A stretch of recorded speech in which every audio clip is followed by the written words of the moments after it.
Assalamualaikum warahmatullahi wabarakatuh. Sehari setelah kelompok militan Hamas yang menyerang Israel pada Sabtu 7 Oktober 2023 dalam sebuah operasi Badai Al-Aqsa, Perdana Menteri Israel Benjamin Netanyahu menyatakan perang terhadap Palestina. Serangan sebagai upaya untuk merebut kembali tanah air warga Palestina dari penjajahan Israel ini memicu pecahnya perang terbuka antara Israel dan Palestina, yang akhirnya menyebabkan korban jiwa hingga 1.100 orang. Angka ini menambah jumlah dari korban jiwa yang terus meningkat. Pada tahun 2021, PBB mencatat ada 251 korban jiwa dari kubu Israel. Sedangkan dari Palestina sendiri jumlahnya jauh lebih banyak, yaitu 5.590 jiwa. Konflik antara Israel dan Palestina bisa ditarik kembali hingga 75 tahun yang lalu. Tepatnya pada tahun 1948 ketika David Ben-Gurion, kepala badan Yahudi yang akhirnya menjadi Perdana Menteri pertama Israel, mendeklarasikan bahwa Israel sebagai negara. Ironisnya, meski pada tahun 1948 diingat oleh warga Israel sebagai tahun kemerdekaan, tahun ini justru diingat oleh warga Palestina sebagai Nakba, atau yang dalam bahasa Arab artinya malapetaka. Setiap tanggal 15 Mei, warga Palestina melakukan demonstrasi untuk memperingati Hari Nakba, sebutan untuk peristiwa dari eksodus besar-besaran yang membuat 750.000 warga Palestina terusir dari rumah dan tanah kelahiran mereka.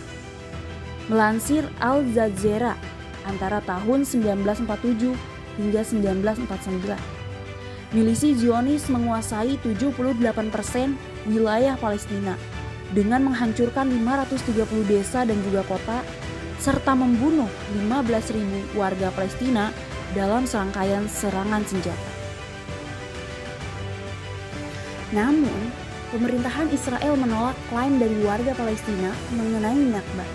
Sampai-sampai kata Nakba dihapus dari semua buku pelajaran sekolah di Israel. Menurut Netanyahu, dikutip dari The Guardian, penggunaan kata Nakba adalah suatu propaganda untuk mendelegitimasi kemerdekaan Israel. Sedangkan ratusan ribu warga Palestina yang mengungsi adalah konsekuensi logis dari perang dalam memperjuangkan kemerdekaan.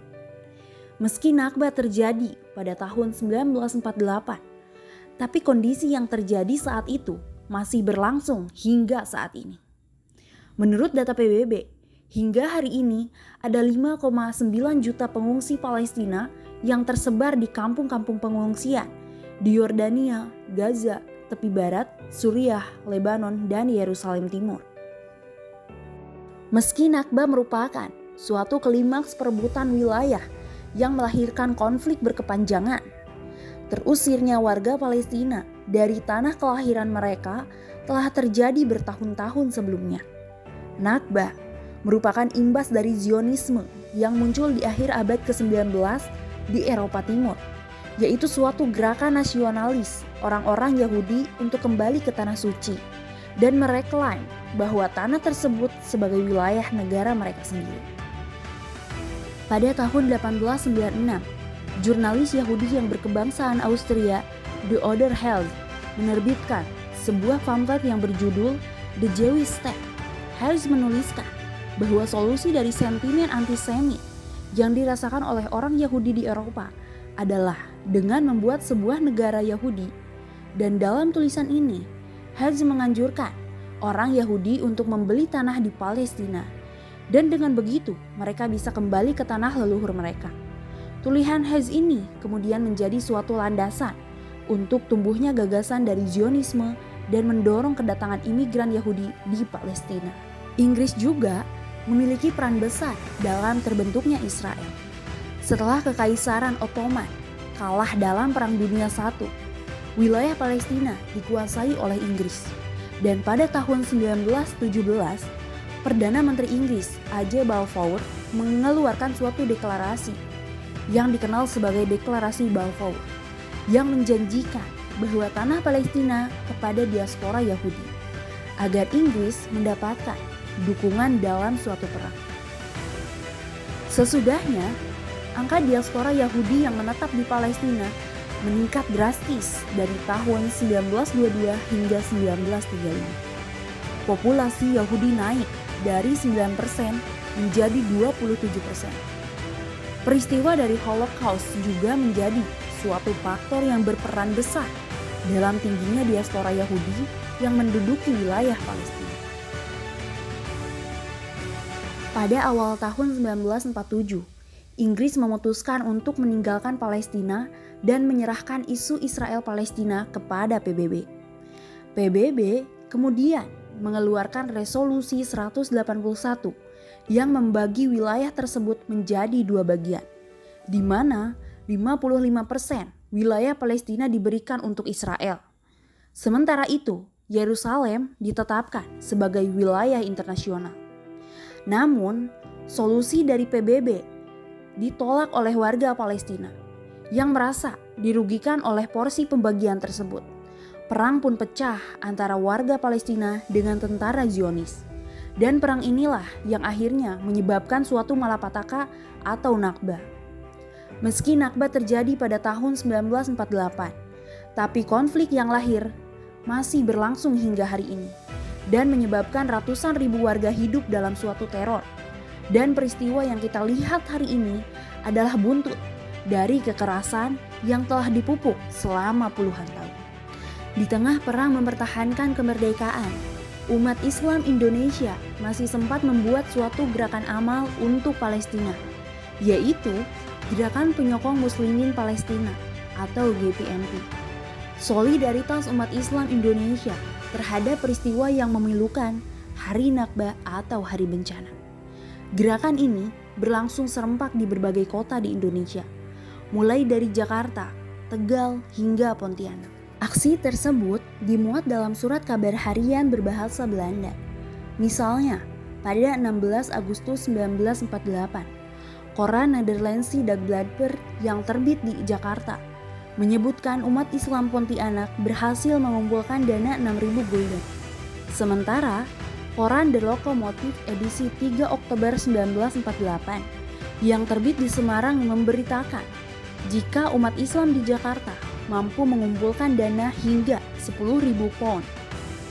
Berita aksi solidaritas dari kaum muslimin Indonesia juga diberitakan oleh kantor berita Antara pada tanggal 2 Juni 1948 yang memberitakan tentang adanya rapat gerakan penolong muslim Palestina.